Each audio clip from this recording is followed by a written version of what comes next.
How's it going, everybody? Today I'm going to be putting some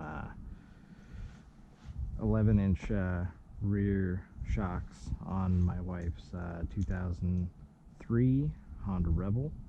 Just lifting up the back about an inch. I think the stock ones are a little over 10 inches from eye to eye.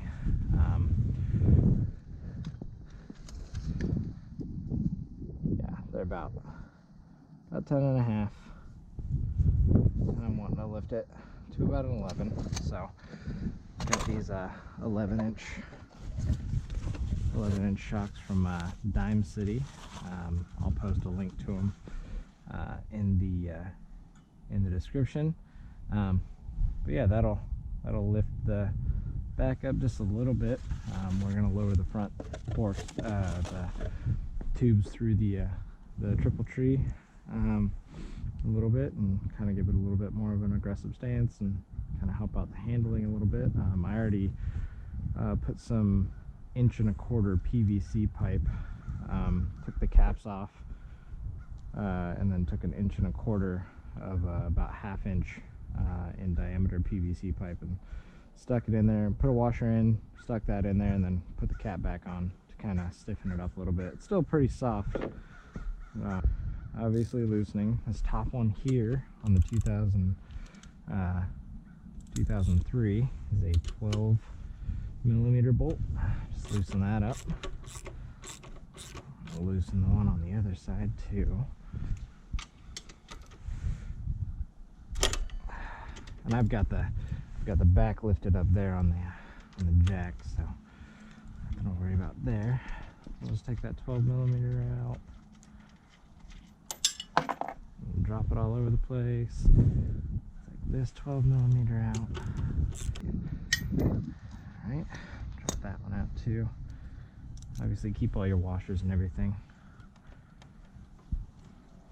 Alright, and then these bottom bolts here are 14mm. Do those now. Let's take that one out. Alright. Should just wiggle right on out of there. Maybe. It's cold out right now. It's like 30 degrees, so doing this no gloves or anything is probably super smart. We'll take this side out here.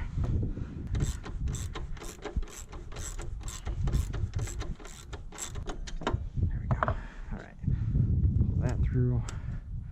I'll probably have to lift it a little bit more so that we can fit the longer shocks on there. Alright, so those are off.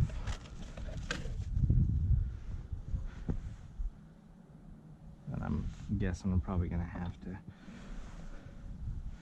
So this bottom one seems to be the same size as the top one. I think I got to take this little bit out here before I try to fit it, because that's obviously not going to slide over there.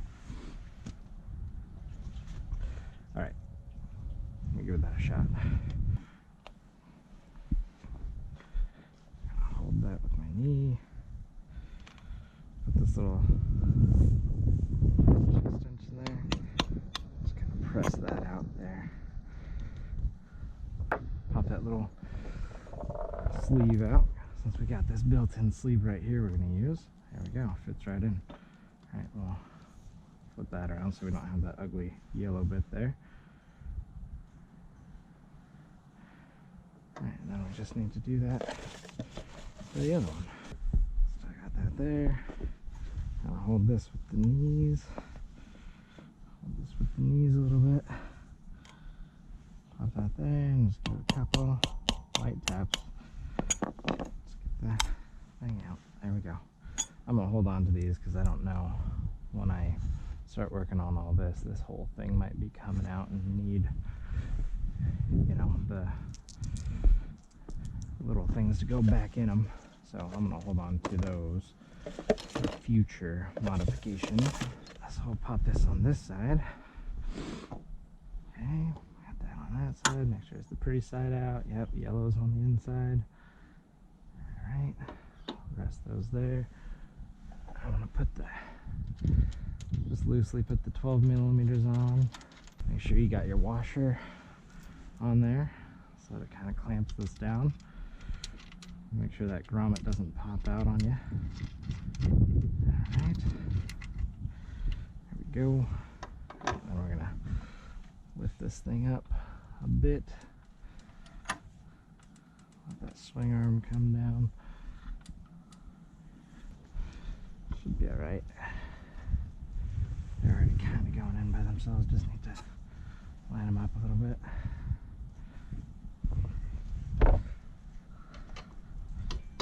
Obviously, be careful.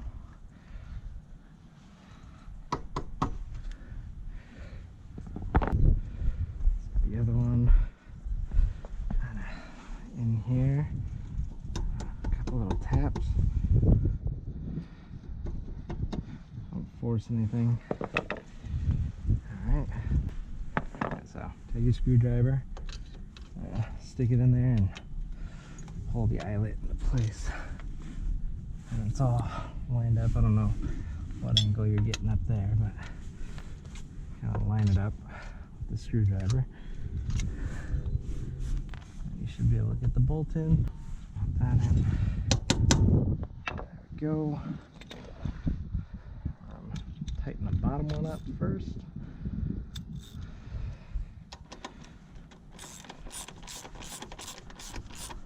I'm that idiot that just kind of does it pretty tight, so don't take notes from me on that. Just kind of showing the steps. But yeah, get your torque wrench out, find out what the torque specs for this are.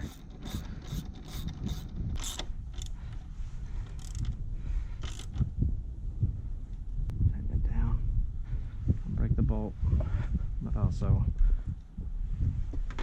make sure that it's not going to pop out. That's what torque specs are for. That way you know you got it right. Alright, and then we're going to do the 12 millimeter up top. Again, don't overdo it. This one's more just to make sure it doesn't slide off the end since it's already sitting on that thing. Alright, tighten that up. So, just kind of give it a good little tighten. That's not going anywhere. There we go. Now, I'm sure somebody has a nice little video on adjusting the chain. So you're going to adjust your chain. Chain's probably out of spec, probably needs a new chain. Go ahead and adjust the chain because it's going to be looser because you just dropped the swing arm, so it's going to be looser. I think there's supposed to be a maximum of 1 inch of play on the chain, and this looks like it has quite a bit more. So I'm going to go ahead and tighten this chain up, and yeah, that's how you do a rear shock. Alright guys, and here it is. You can see there's quite a bit more space on the back. I mean, that was less than an inch of a shock.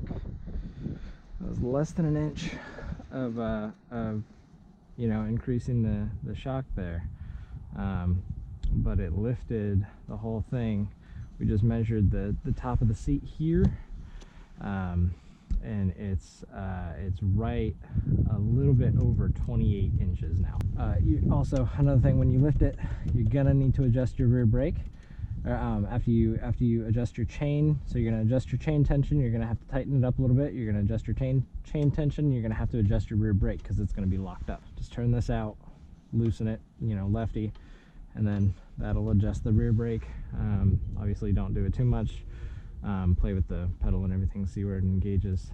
But yeah, so it lifted the seat up to about a 28-inch height, and obviously that's gonna change the geometry of, you know, the turning and everything like that. You know, how it feels and everything when you're turning. It's gonna be a little easier to turn. But I'm gonna lower the front forks probably about half an inch or so, just kind of give it a little bit more of a flat backbone there. Obviously it's a cruiser style frame, so it's not going to be like a CB or something like that, like a CB 550 or 350 or whatever, you know, CB model. So you're not going to get it quite like a CB unless you do some serious framework. I'm going to take it out like this, with the rear lifted and see how that feels, and then I'll probably start playing around with the front of it later. Okay, bye guys.